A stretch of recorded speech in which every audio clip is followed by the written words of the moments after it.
Welcome to connected classroom. मैं हूं ज़ैनुल आबिदीन, आपका फिजिक्स इंस्ट्रक्टर। प्रीवियस लेक्चर में हमने एक्सेलरेशन को डिस्कस किया था और हमने ये देखा था कि एक्सेलरेशन तब प्रोड्यूस होता है जब हम वेलोसिटी में चेंज लेके आते हैं।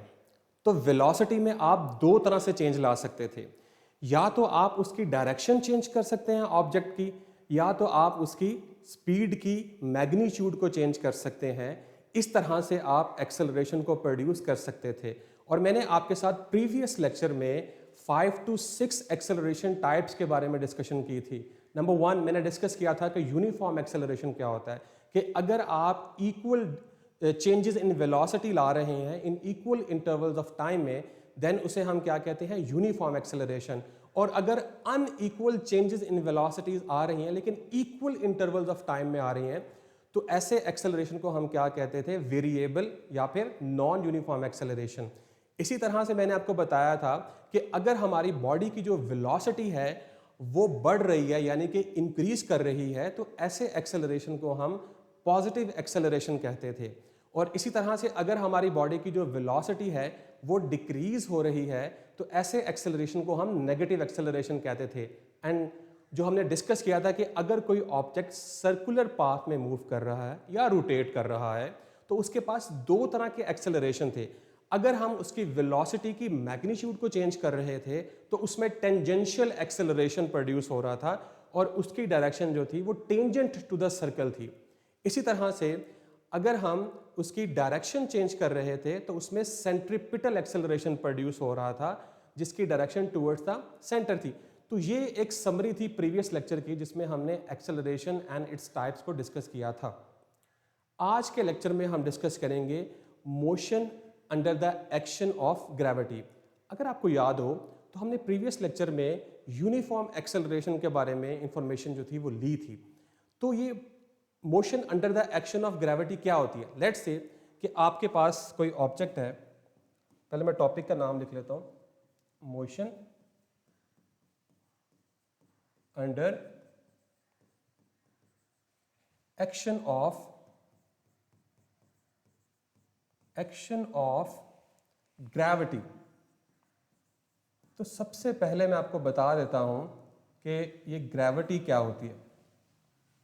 आपको पता है कि जो अर्थ है, लेट्स से अगर मैं ड्रॉ कर लूँ यहाँ पे, तो लेट्स से कि ये मेरे पास एक अर्थ है और ये अर्थ का सेंटर है। तो अर्थ जो है एक मैसिव ऑब्जेक्ट है और ये मैसिव ऑब्जेक्ट होने की वजह से इसके सराउंडिंग में जो है एक ऐसी फील्ड एग्जिस्ट करती है और उस फील्ड की वजह से ये हर दूसरे मैसिव ऑब्जेक्ट को अपनी तरफ अट्रैक्ट करती है और उस फील्ड को हम कहते हैं ग्रेविटेशनल फील्ड। यस, ये जो फील्ड एग्जिस्ट कर रही है इसे हम कहते हैं ग्रेविटेशनल फील्ड। Gravitational field.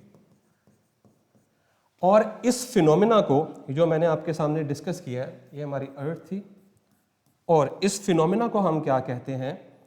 इस फिनोमेना को हम क्या कहते हैं? ग्रेविटी कहते हैं। यानी ग्रेविटी वो प्रॉपर्टी है किसी भी बॉडी की जिसकी मदद से वो किसी दूसरे ऑब्जेक्ट को क्या करती है? अट्रैक्ट करती है। तो ये जो अट्रैक्शन की प्रॉपर्टी है, इस प्रॉपर्टी को हम क्या कहते हैं? ग्रेविटी। और जिस फिनोमेना के थ्रू करती है उस फिनोमेना को हम क्या कहते हैं? Gravitational field. तो इसका मतलब है कि अगर हम किसी भी ऑब्जेक्ट को, लेट्स से कि मेरे पास एक बॉल है, एक बॉल है, ऑलराइट। तो ये बॉल अगर मैं इसको बिल्कुल फ्री फॉल करवाऊं, जस्ट अ सेकेंड, यस, अगर मैं इस बॉल को फ्रीली फॉल करवाऊं, मतलब फ्री फॉल का मतलब ये होता है, फ्री फॉल का मतलब ये होता है कि इसके ऊपर एक सिंगल फोर्स एक्ट कर रही है, क्योंकि ये जमीन की सरफेस से मैं इसको ड्रॉप कर रहा हूं। अगर मैं जमीन की सरफेस से इसे ड्रॉप करूंगा तो इसके ऊपर अगर मैं एयर फ्रिक्शन को निगलेक्ट कर दूं, मैं यहां पे लिख भी देता हूं कि एयर फ्रिक्शन जो है अगर मैं उसको निगलेक्ट कर दूं, यहां पे नो एयर फ्रिक्शन, किसी किस्म की रेजिस्टिव फोर्सेस मौजूद नहीं है, तो इस पे जो सिंगल फोर्स एक्ट कर रही होगी then this will be force of gravity. अब ये जो फोर्स ऑफ ग्रेविटी इस पे एक्ट कर रही है, तो अगर सिर्फ सिंगल फोर्स एक्ट करेगी तो हम इसे कहेंगे फ्री फॉल मोशन। यस, अगर ये सिंगल फोर्स इस पे एक्ट करेगी तो उसे हम कहेंगे फ्री फॉल मोशन।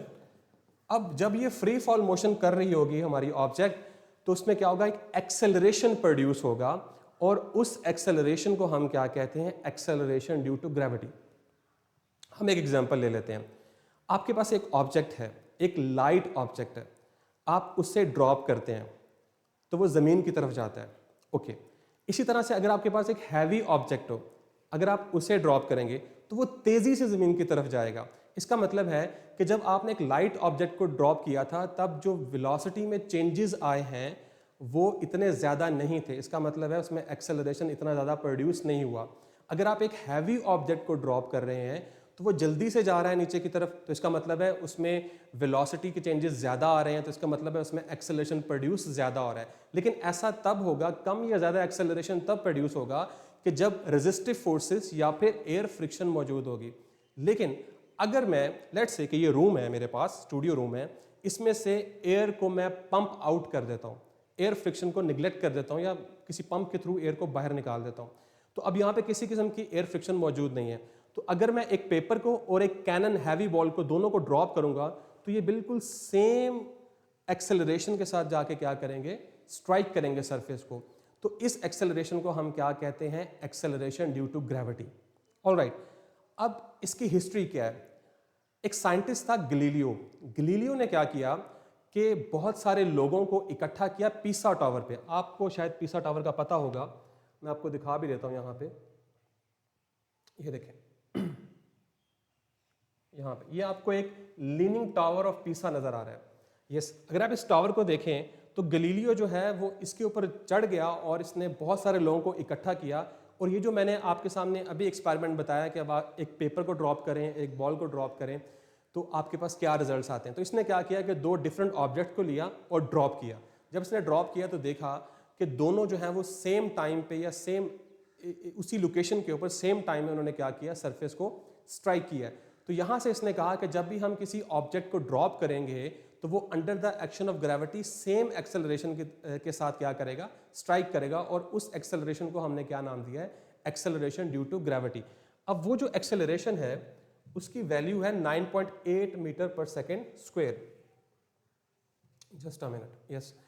अब जिस एक्सेलरेशन के साथ ये ड्रॉप हो रहा होगा वो एक्सेलरेशन जो है वो है 9.8 मीटर पर सेकेंड स्क्वायर। और इस एक्सेलरेशन को हम कहते हैं acceleration due to gravity. Acceleration due to gravity. Yes, ये वो बात है जो हम आज समझना चाह रहे हैं।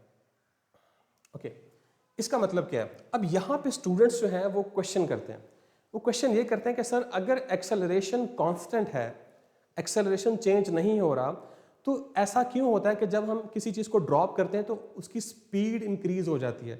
लेट्स से कि मैंने इस पेंसिल को यहाँ से ड्रॉप किया तो ये इजीली मेरे हाथ पे आ गई है, लेकिन अगर इसी को मैं छत से ड्रॉप करूँगा तो इसकी आहिस्ता आहिस्ता जो है वो स्पीड क्या हो जाएगी, ज़्यादा हो जाएगी।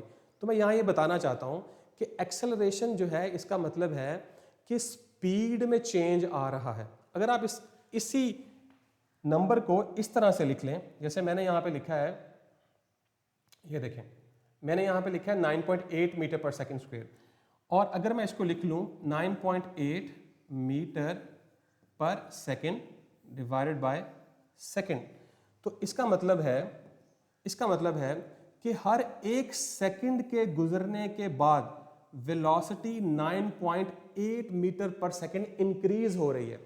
जब मैं किसी ऑब्जेक्ट को ड्रॉप करूंगा, लेट्स से यहां देखें जरा कि मैंने इस हाइट से एक ऑब्जेक्ट को ड्रॉप किया, तो यहां देखें जरा, यहां पे जब ड्रॉप करने से पहले एक्सेलरेशन इसका क्या था, 0 मीटर पर सेकेंड स्क्वायर। जैसे ही मैंने ड्रॉप करना स्टार्ट किया है, तो जैसे ही एक सेकंड जो है वो पास होगा, तो एक सेकंड के बाद क्या होगा कि 9.8 मीटर पर सेकंड स्पीड जो है वो इंक्रीज हो जाएगी। इसी तरह से जब दूसरा सेकंड पास होगा तो क्या होगा कि 9.8 इंटू 2 मीटर पर सेकंड स्पीड जो है वो क्या हो जाएगी, बढ़ जाएगी। तो जैसे जैसे टाइम गुजरता जाएगा तो फॉलिंग ऑब्जेक्ट की स्पीड जो है वो गुजरती जाएगी। लेकिन जब आप हर सेकंड के लिए जो है वो एक्सेलरेशन को कैलकुलेट करेंगे तो उसकी वैल्यू जो है वो 9.8 ही आएगी, इसलिए हम इसे क्या कहते हैं, कांस्टेंट एक्सेलरेशन। और इस कांस्टेंट एक्सेलरेशन को हम, यहाँ मैंने ए लिखा है, ये एक्सेलरेशन है, लेकिन हम इसे दूसरे एक्सेलरेशन से डिफरेंशिएट करने के लिए क्या करते हैं, जी से रिप्रेजेंट करते हैं, मीटर पर सेकंड स्क्वायर। और कई बुक्स पे कैलकुलेशन को आसान करने के लिए इस जी की वैल्यू जो है वो 10 मीटर पर सेकंड स्क्वायर भी ली जाती है। तो ये है हमारा एक्सेलरेशन ड्यू टू ग्रेविटी। तो इसकी समरी में आपको रिवाइज करवा देता हूं कि अगर आप किसी ऑब्जेक्ट को under the action of gravity free fall करवाएंगे और किसी किस्म की एयर फ्रिक्शन जो है वो मौजूद नहीं है, तो चाहे ऑब्जेक्ट बड़ा हो और दूसरा ऑब्जेक्ट छोटा हो, दोनों एक ही एक्सेलरेशन के साथ क्या करेंगे, ड्रॉप करेंगे और सेम टाइम पे क्या करेंगे, सरफेस को स्ट्राइक करेंगे। लेकिन अगर रेजिस्टिव फोर्सेस मौजूद हैं, एयर फ्रिक्शन मौजूद है, तो जो हैवियर ऑब्जेक्ट होगा वो जल्दी से स्ट्राइक करेगा, जो लाइटर ऑब्जेक्ट होगा वो टाइम लेगा। तो ये डिफरेंस है। तो ये जो वैल्यू 9.8 है ये तब आती है जब हम एयर फ्रिक्शन को निगलेक्ट करते हैं। तो ये जो कॉन्सेप्ट है इसे हम कहते हैं acceleration due to gravity. Acceleration constant रहता है जबकि फॉलिंग ऑब्जेक्ट की स्पीड हर सेकंड के गुजरने के बाद 9.8 जो है वो बढ़ती जाती है। तो इसे हम एक्सेलरेशन ड्यू टू ग्रेविटी कहते हैं। आई होप सो कि आपने अंडरस्टैंड किया होगा इस कॉन्सेप्ट को। अगर आपका कोई क्वेश्चन है तो आप लाइव चैट बॉक्स में पूछ सकते हैं। कोई है हमारे पास? ओके, नाउ यहां तक हमने समझ लिया motion under the action of gravity. अब हम डिस्कस करेंगे डिस्टेंस टाइम ग्राफ। यस, तो नेक्स्ट हमारा टॉपिक है distance time graph. Yes, distance time graph. अभी तक जो आपने स्टडी किया था स्पीड को, वेलोसिटी को, एक्सेलरेशन को, हमने थ्योरेटिकली डिस्कस किया था। अब हम मोशन को ग्राफिकली एनालाइज करने की कोशिश करेंगे। तो स्पीड टाइम ग्राफ जो है, हमारे पास एक कोऑर्डिनेट सिस्टम होता है जिसे कार्टेशियन प्लेन भी कहते हैं। लेट से कुछ इस तरह से होता है। आपके पास दो एक्सिस होते हैं, एक एक्सिस ये है और एक एक्सिस ये है। ओके, तो ये जो एक्सिस है हमारा, इसे हम कहते हैं एक्स एक्सिस और इसे हम कहते हैं वाई एक्सिस। और एक्स एक्सिस जो है इस पे हम जो क्वांटिटी लेते हैं दैट इज टाइम। ओके, इसी तरह से जो हमारा वाई एक्सिस है उस पे हम लेते हैं डिस्टेंस, और ये हमारा ओरिजिन है। ऑलराइट, तो इस ग्राफिकल रिप्रेजेंटेशन को हम कहते हैं डिस्टेंस टाइम ग्राफ। ओके, अब हमें इसकी ज़रूरत क्यों है? डिस्टेंस टाइम ग्राफ की मदद से हम क्या फाइंड आउट कर सकते हैं, स्पीड फाइंड आउट कर सकते हैं ग्राफिकली। कैसे? लेट्स से कि हमारे पास जो ग्राफ है वो इस तरह से है। ये एक लाइन हमारे पास ग्राफ है, मतलब कोई मोशन है उसको हमने इस लाइन से क्या कर दिया है, रिप्रेजेंट कर दिया। ओके, तो अब मैं क्या करूँगा, अगर आपने मैथमेटिक्स पढ़ी है तो आपको पता है कि ग्राफ में स्लोप होती है। अब स्लोप होती क्या, मैं आपको बताता हूँ। यस, ये देखें जरा, देखें ये स्ट्रेट लाइन है। तो अगर लेमैन लैंग्वेज में बात की जाए तो क्या इसमें कोई स्लोप है? मतलब कि आपको इस पे हाइक करना पड़ रहा है, क्लाइंब करना पड़ रहा है? नो, बिल्कुल स्ट्रेट पाथ है। ओके, ऑलराइट, अगर मैं इसको थोड़ा सा टिल्ट करता हूँ, ये देखें, तो टिल्ट करने से क्या होगा, इसमें थोड़ी सी स्लोप जो है वो क्या होगी है, जनरेट होगी। ओके, अब मज़ीद देखें, अब मैं इसको मज़ीद इंक्रीज करता हूँ। मैंने इसको मज़ीद टिल्ट किया है, तो अब आहिस्ता आहिस्ता जो है वो स्लोप जो है वो क्या होती जा रही है, बढ़ती जा रही है। तो इस कॉन्सेप्ट को हम क्या कहते हैं, स्लोप। तो ग्राफ में भी हम स्लोप फाइंड आउट करते हैं। स्लोप इसलिए फाइंड आउट करते हैं ताकि हमें उस ग्राफ की नेचर की समझ आ जाए कि वो ग्राफ हमें किस चीज़ के बारे में इंफॉर्मेशन दे रहा है। अभी हम देख लेते हैं। तो स्लोप का जो फार्मूला होता है, स्लोप का जो फार्मूला होता है, यहाँ मैं आपको बता देता हूँ कि स्लोप जो है उसे हम यूज़ करते हैं delta Y over delta X. ये स्लोप का एक टिपिकल फार्मूला होता है जो हम मैथमेटिक्स में यूज़ करते हैं। तो हम क्या करते हैं कि हम दो पॉइंट्स ले लेते हैं। लेट्स से कि एक पॉइंट मैंने ये ले लिया है ग्राफ में स्टार्टिंग, और एक मैंने ये एंड वाला पॉइंट ले लिया। तो अब मैं क्या करूँगा, लाइंस ड्रॉ करूँगा दोनों एक्सिस पे। ये देखें, इसके कोरस्पॉन्डिंग लाइन ये है, इसके कोरस्पॉन्डिंग लाइन ये है। इसी तरह से एक्स एक्सिस पे इसकी लाइन ये है और वाई एक्स दूसरे पॉइंट की लाइन जो है वो ये है। तो मैंने यहाँ पे आपके सामने लाइंस ड्रॉ कर ली एक्सिस के ऊपर ताकि हम इसकी वैल्यूज़ को फाइंड कर सकें। ओके, नाउ अगर आप गौर करें तो ये जो टाइम है, यानी कि जब यहाँ से हमने मूव किया तो टाइम हमारे पास जो था वो मैं कह देता हूँ T I, just a minute, initial time. यानी जब मैंने यहाँ से मोशन स्टार्ट किया, कोई भी गाड़ी थी या मैं था, तो यहाँ से जब मोशन स्टार्ट किया तो मेरे पास टाइम क्या था, इनिशियल टाइम। इसी तरह जब मैंने यहाँ पे अपनी मोशन को ख़त्म किया तो मेरे पास टाइम क्या था, इसको मैं रिप्रेजेंट कर देता हूँ टी एफ के साथ। Yes, T F means final time. Okay, इसी तरह से जो मेरा इनिशियल डिस्टेंस था, जब जहाँ से मैंने स्टार्ट किया है उसको मैंने कह दिया एस आई, इनिशियल डिस्टेंस।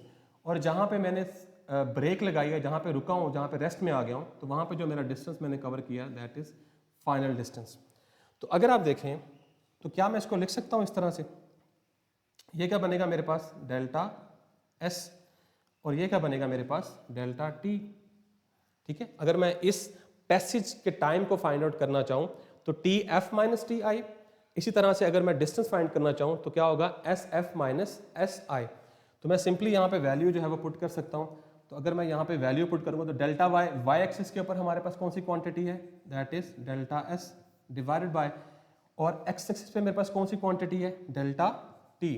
तो अगर आपको याद है तो delta S over delta T जो था ये हमें स्पीड के बारे में इंफॉर्मेशन देती है, ये क्वांटिटी। तो इसका मतलब है कि अगर आप डिस्टेंस टाइम ग्राफ की स्लोप को फाइंड आउट करेंगे तो वो स्लोप जो है वो स्पीड की वैल्यू आपको देगी। दैट मीन्स कि ये ग्राफ आपको स्पीड की वैल्यू देगा। अगर आप चाहें तो इसको नाम भी दे सकते हैं P I, initial point, P F book के अकॉर्डिंग। ठीक है, तो इस ग्राफ की जो आपके पास स्लोप होगी वो स्पीड होगी, यानी कि ये ग्राफ हमें स्पीड के बारे में इंफॉर्मेशन देगा। ऑल राइट, यहां तक समझ आ गई आपको? ओके, नाउ अब हम आगे चलते हैं, कुछ केसेस की बात करते हैं कि लेट से मैं कहता हूं कि मेरे पास जो ऑब्जेक्ट है वो रेस्ट पे है। मुझे कैसे पता चलेगा कि वो ऑब्जेक्ट जो है वो रेस्ट पे है? Just a minute, yes, at rest. तो उसी तरह से मैं ग्राफ ड्रॉ कर लेता हूं। यस, ये देखें, ये अगेन मेरे पास x axis, this one is y axis, this is origin, in the same way this is time, okay, and this is distance, okay। अब जो मेरे पास ग्राफ है वो कुछ इस तरह से स्ट्रेट लाइन है। यस, तो अगर आप गौर करें तो दोनों पॉइंट्स जो हैं, ये पॉइंट 1, इसे मैं कह देता हूँ पी आई और पी एफ, ये दोनों पॉइंट्स एक सिंगल डिस्टेंस को कॉरस्पॉन्ड कर रहे हैं। मतलब कि ये दोनों पॉइंट्स जो हैं वो एक सिंगल डिस्टेंस को रिप्रेजेंट कर रहे हैं। इसका मतलब है कि डिस्टेंस चेंज नहीं हो रहा। और अगर यहाँ देखें तो टाइम तो डेफिनेटली चेंज हो रहा है। यहाँ देखें ज़रा, अगर मैं इसके ये लाइंस ड्रॉ करूँ तो ये मेरे पास टी आई था और ये मेरे पास टी एफ था। तो अगर आप गौर करें तो टाइम तो गुजर रहा है, लेकिन डिस्टेंस जो है, डिस्टेंस तब चेंज होगा जब हमारे पास वैल्यूज y एक्सिस के ऊपर आएंगे। लेकिन y एक्सिस के ऊपर हमारे पास सिंगल वैल्यू आ रही है, दैट मीन्स कि डिस्टेंस चेंज नहीं हो रहा। तो डिस्टेंस चेंज नहीं हो रहा तो हमने अभी फाइंड आउट किया है, अभी हमने फाइंड आउट किया हुआ है कि स्लोप जो है that is delta S over delta T. Delta S mean change in distance. तो हमने अभी कहा कि डिस्टेंस में किसी किस्म की तब्दीली नहीं आ रही, तो 0 ओवर डेल्टा टी, तो स्लोप क्या आ गई 0। तो इसका मतलब है स्लोप के 0 आने का मतलब है कि स्पीड एक्चुअली में क्या है, 0। ऑल राइट, यहां तक समझ आई आपको कि अगर स्लोप ही 0 हो गई है तो स्पीड 0 हो गई है, क्योंकि स्लोप रिप्रेजेंट करती है स्पीड को। तो जब स्पीड 0 होगी, अगर किसी ऑब्जेक्ट की स्पीड 0 है, दैट मीन कि वो एक ही पॉइंट पे खड़ा हुआ है, वो वहां से मूव नहीं कर रहा। ऑल दो टिक टिक टिक टाइम जो है वो इंक्रीज कर रहा है, लेकिन वो अपनी पोजीशन ही चेंज नहीं कर रहा। अगर वो अपनी पोजीशन ही चेंज नहीं कर रहा तो वो डिस्टेंस कवर नहीं कर रहा। अगर वो डिस्टेंस कवर नहीं कर रहा, इसका मतलब है कि वो रेस्ट पे है। तो अगर आपको ग्राफ में इस तरह से हॉरिजॉन्टल लाइन नजर आए, यस हॉरिजॉन्टल लाइन, तो ये अंडरस्टूड सी बात है कि हॉरिजॉन्टल लाइन के लिए स्लोप हमेशा 0 होती है। इसके लिए आपको कैलकुलेशन करने की भी जरूरत नहीं है। स्लोप तो तब होगी ना कुछ ना कुछ ओरिएंटेशन चेंज होगी, ऑब्जेक्ट टिल्ट होगा, आपको क्लाइंब करना पड़ेगा कुछ एंगल थीटा पे, देन ऑल राइट। तो ये तो आपके पास कंडीशन आ गई एट रेस्ट। इसी तरह से हम नेक्स्ट मूव करते हैं विद यूनिफॉर्म मोशन। ओके, तो यूनिफॉर्म मोशन को आप किस तरह से रिप्रेजेंट करेंगे? Uniform motion. Okay, all right, यहां देखें जरा, उसी तरह से हम ग्राफ ड्रॉ करेंगे। ये देखें, this is our X axis, this is our Y axis, this is our origin, so this is our time and this is our distance. Okay, now the graph looks like this straight line. So this is our P1, Pi and Pf, initial point of starting of motion और ending point of motion. All right, अब ये हमारे पास बिल्कुल straight line है। तो याद रखें कि अगर आप इस तरह की स्ट्रेट लाइन की स्लोप फाइंड आउट करेंगे तो वो स्लोप आपके पास कांस्टेंट आएगी हर पॉइंट पे। मतलब मींस टू से, अब मेरे पास यहाँ पे ग्राफ नहीं है, अदरवाइज मैं आपको बना के दिखाता कि अगर इस पॉइंट पे आप स्लोप फाइंड करेंगे, इस पॉइंट पे स्लोप फाइंड करेंगे, इस पॉइंट पे स्लोप फाइंड करेंगे, तो तीनों पॉइंट्स के ऊपर स्लोप जो है वो एग्जैक्टली सेम आएगी। अगर स्लोप एग्जैक्टली सेम आएगी तो इसका मतलब होगा कि स्पीड क्या है आपकी, कांस्टेंट है या फिर यूनिफॉर्म। तो इसका मतलब है कि ये ग्राफ जो है ये यूनिफॉर्म स्पीड को रिप्रेजेंट कर रहा है और कांस्टेंट स्पीड भी। आप ये वर्ड्स जो है ये इंटरचेंजेबली यूज होते हैं, तो आपने परेशानी होना कि अब कांस्टेंट का क्वेश्चन आ गया तो कांस्टेंट तो हमने पढ़ा ही नहीं है, तो यूनिफॉर्म को ही कांस्टेंट कहते हैं। इसका मतलब है कि ये जो आपके पास डिस्टेंस चेंज हो रहा है वो टाइम के साथ इक्वली चेंज हो रहा है, जैसे मैंने आपको यूनिफॉर्म स्पीड के कॉन्सेप्ट में पढ़ाया था। तो स्ट्रेट लाइन जो होगी वो आपको हमेशा कांस्टेंट स्पीड के बारे में इंफॉर्मेशन प्रोवाइड करेगी। ऑल राइट, नेक्स्ट मूव करते हैं। यूनिफॉर्म भी हो गया, उसके कांस्टेंट जो यूनिफॉर्म हो गया हमारे पास। नेक्स्ट है increasing speed. Yes, increasing speed, increasing speed. Okay, increasing speed में क्या होगा, इसी तरह से हम ग्राफ ड्रॉ करेंगे अपना।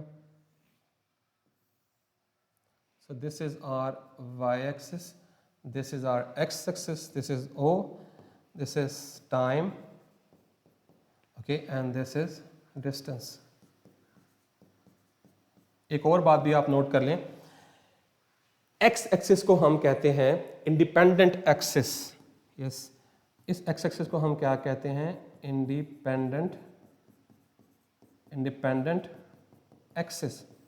ऑल राइट, इसी तरह से इस वाई एक्सिस को हम कहते हैं डिपेंडेंट एक्सिस।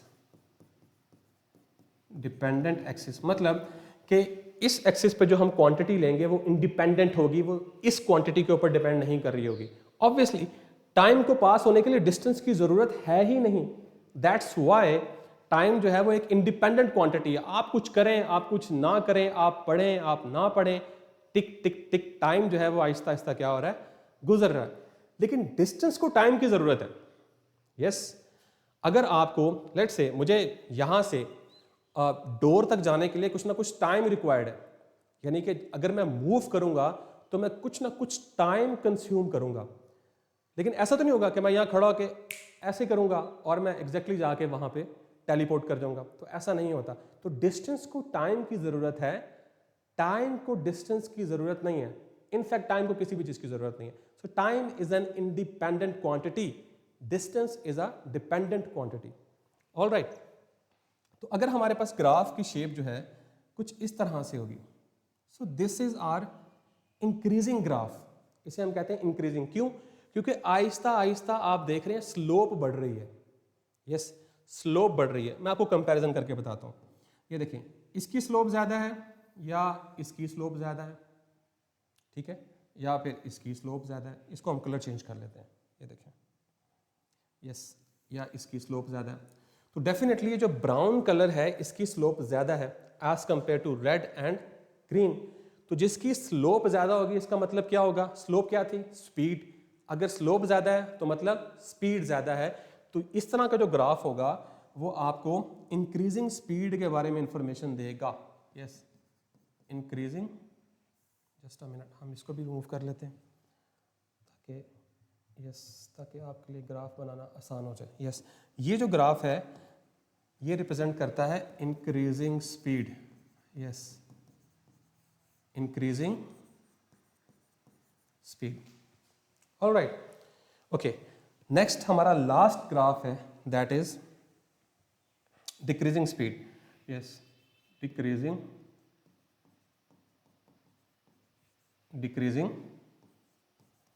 स्पीड। ओके, उसी तरह से हम एक्सिस ड्रॉ करेंगे। Yes, this one and this one, X Y, origin, time, okay, distance, okay। अगर हमारा ग्राफ जो है वो इस तरह से हो तो देखें, शुरू में तो स्लोप ज़्यादा थी लेकिन आहिस्ता आहिस्ता क्या होना शुरू हो गया है, स्लोप डिक्रीज होना शुरू हो गया। हमारी ये लाइन जो ग्राफ जो है ये हॉरिजॉन्टल होना स्टार्ट हो रहा है। तो इसका मतलब है कि हमारी स्पीड जो है वो क्या कर रही है, डिक्रीज कर रही है। क्योंकि स्लोप को हमने क्या कहा था, स्पीड। अगर स्लोप डिक्रीज कर रही है दैट मीन स्पीड भी क्या कर रही है, डिक्रीज कर रही है। तो ये ग्राफ जो है ये आपको इंफॉर्मेशन देता है डिक्रीजिंग स्पीड के बारे में, डिक्रीजिंग स्पीड के बारे में। ऑलराइट, तो ये हमारे पास 4 ग्राफ थे। अब मैं आपको एक समरी दे देता हूँ ताकि आपको याद रहे कि हमने क्या ग्राफ्स के अंदर पढ़ा है। ये हमारे पास ग्राफ था इस तरह से, this is our X axis, this is our Y axis, O and time, just a minute, yes, time,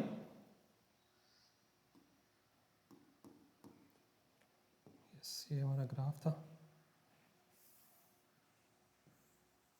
x axis, okay, time, okay, और ये क्या था हमारा, डिस्टेंस।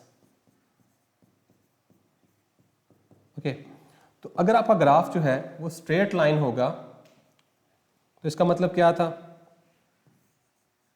स्पीड क्या होगी आपकी, 0।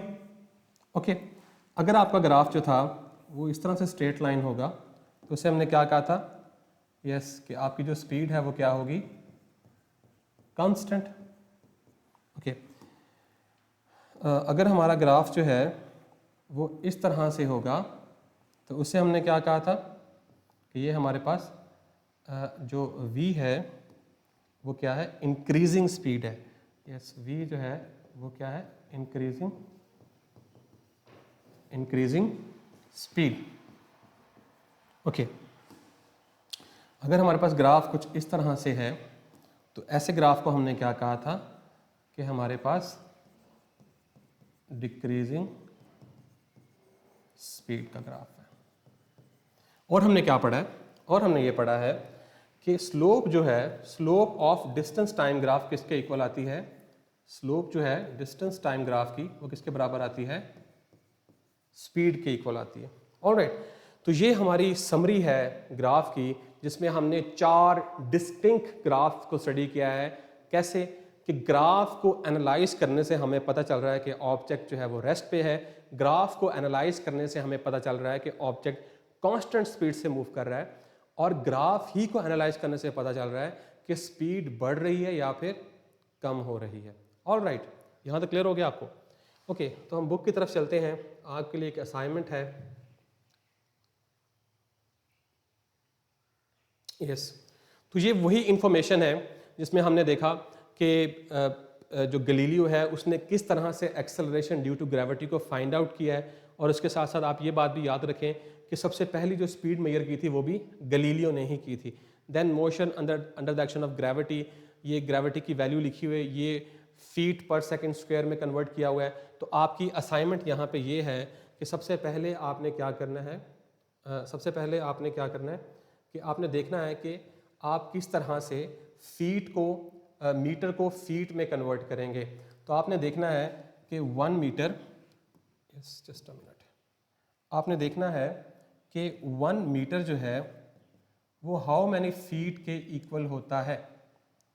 तो फिर आपने क्या करना है, इसको मीटर पर सेकंड स्क्वायर से फीट पर सेकंड स्क्वायर के साथ कन्वर्ट करना है। अगर आपसे ना हो तो आपने मुझे कमेंट सेक्शन में लाजमी बताना है, तो मैं आपको ये कल कन्वर्जन जो है वो बता दूंगा। इसके साथ साथ इसके साथ साथ ये सारी बातें हमने डिस्कस कर ली कि अगर एयर फ्रिक्शन मौजूद होगी तो ऑब्जेक्ट्स डिफरेंट रेट्स के साथ जो है वो फॉल करेंगे, हो सकता है वो इकट्ठे स्ट्राइक ना करें।